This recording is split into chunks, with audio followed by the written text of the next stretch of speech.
Welcome to another tutorial video with IGMS painters and interior designers. As you can see, we're back with another water damaged wall, as you can see behind me. It's still wet, but however, we're still going to give it a go. The wall is still wet, but we're going to give it a go. So one of our first tips in this video is if you're dealing with a water damaged wall and the leak is coming from above, make sure that the leakage has been stopped or repaired before commencing treatment on the wall, and make sure that wall is as dry as possible. In this scenario, the leakage is coming from another bathroom upstairs, and the bathroom has been closed off and locked off, so nobody's using it, and we're still going to give it a go. So usual suspects, tools we're going to need, we've got our 5-in-1 painters tool. If you haven't seen this painters tool before, I suggest you get one. It's a very good tool, serves various purposes. The end here can be used as a hammer. This little groove here can be used to clean your roller brushes. We're going to be using this bit today mostly because this is used for scraping and removing all the debris and the rotten bits of the wall, as you can see from above. So painters tool, very essential. Respirator, I suggest you use one of these. There's going to be a lot of dust, there's going to be a lot of debris, harmful stuff you don't want to inhale, so make sure you always have your respirator with you, and obviously gloves, so protect your hands. Right, so we're going to get started with this. If you haven't seen one of our tutorial videos before, please go and check us on YouTube at IGMS TV, and you want the IGMS Painters playlist section, which is where we have our tutorial videos. We have so many tutorial videos and normal videos as well. So if you want to see some of our tutorial videos on how to do protection, as you can see, we've already protected in here the surface of the kitchen. We're in the kitchen, by the way, a little tiny kitchen. So as you can see, we've protected the cupboards, we've protected the kitchen surface areas, because once this damage is done, we're going to be repainting the ceiling and repainting the walls as well. So I'll just run through the quick process again. We're going to be removing all the debris. Stage 1, scraping, removing all the debris, all the dead bits of wall, mold, anything that is crumbling away from the wall. We're going to remove it. The next step we're going to be doing is using a ready mixed jointing, filling and finishing plaster to actually plaster it. We're going to wait for that to dry. Once that's done, we're going to sand it off. Once it's nice and smooth, we can start doing the painting. Okay, so keep watching, stay interested, and remember, if you have any questions at all, drop us a comment. You can even reach me out on WhatsApp and on Facebook as well. So yeah, hope you enjoyed the video. Keep watching.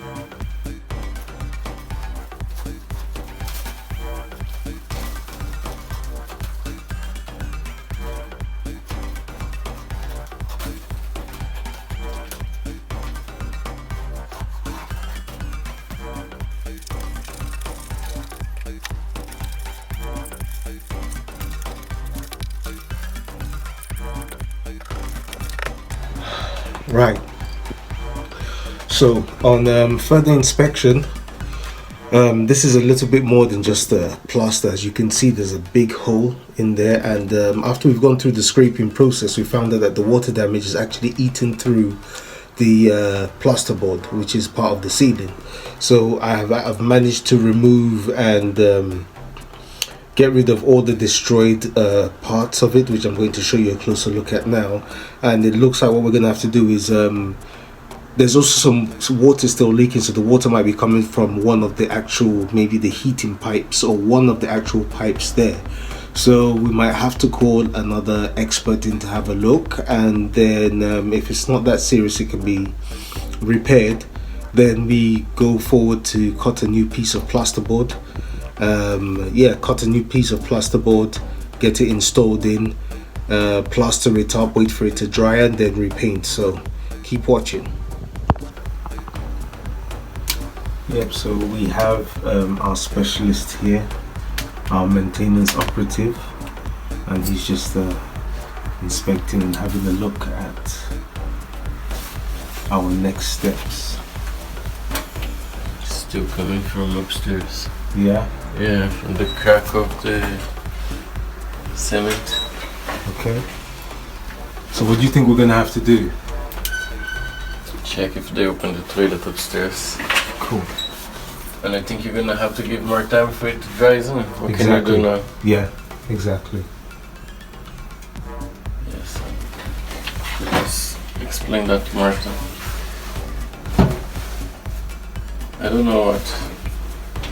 How can you paint this? Yeah, it's still wet.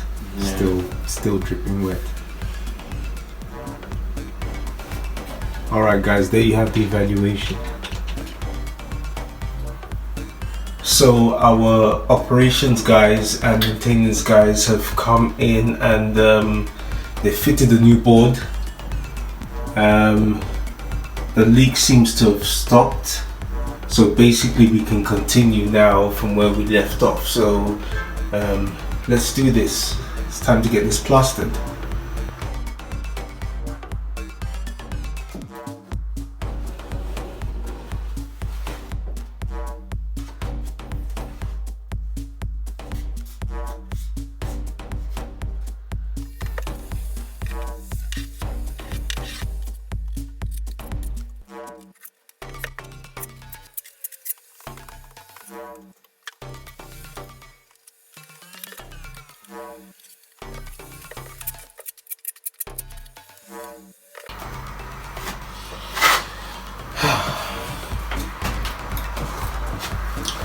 Right guys, so we've applied the first level of plaster. Unfortunately I have some bad news because the wall is still leaking, so it looks like our specialist didn't do a really good job on stopping the leakage. I'll show you a closer look in a second. So normally would have left this to dry for about 90 to let's say 120 minutes, 2 hours for it to dry properly. Then we come back and apply a second layer, sand it down, smooth it out. Once it's dry we paint. However, there's still some serious leakage in the wall which is disturbing the plaster curing. So with this we might have to abandon this project here for now until they actually sort out the leakage. If we proceed forcefully and apply a second layer of plaster and paint over it, within probably a few days to probably a few weeks everything is going to crumble because the moisture and the water leakage is just going to seep through the plaster. Nothing's going to cure, nothing's going to be solid. The paint's going to run and everything's going to spoil. So we're going to have to hold tight for now, but as soon as we get this sorted we'll be right back.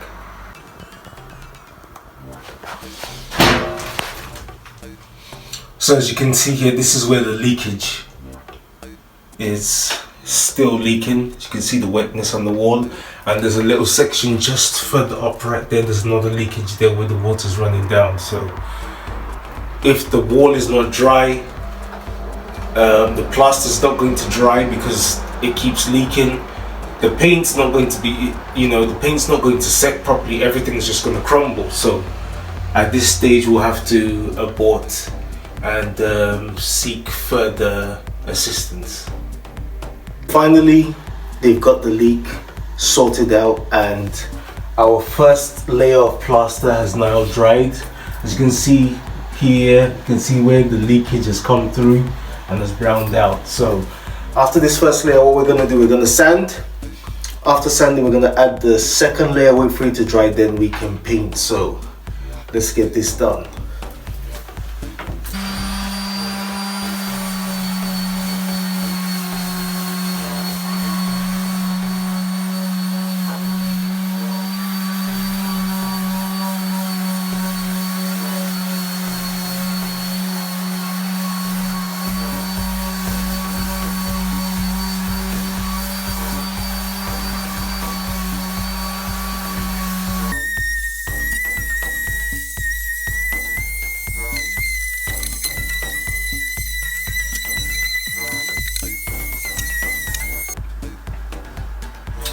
So we've sanded it down and we've added the second layer of plaster over the mostly affected areas, as you can see. So after this stage now we're going to wait for it to dry again, probably about 2 hours, give it another sanding, and then we're ready to paint. So for the damage and the amount of painting, we're going to have to be repainting the whole kitchen. It's not that big, but it's something that has to be done just because of the size of the damage. Alright, so stay watching. Welcome back. So it wasn't easy, but we got there in the end. This is one of the worst or most severe water damage walls I've ever had to deal with, but we got there in the end. The kitchen has been painted. As you can see, the ceiling has been done and the big hole has been sealed up. Right here where we had that big stain, we had to use the Zinsser stain blocker because the stain kept coming through the wall, through the paint. So as you can see, it's all been done now, and yes. So this is how we repair a severely water damaged wall at IJMS. Bearing in mind, this is plasterboard and this is not a cemented or bricked wall. This is a plasterboard wall and ceiling. Alright, so thanks for watching, and we'll see you in the next video.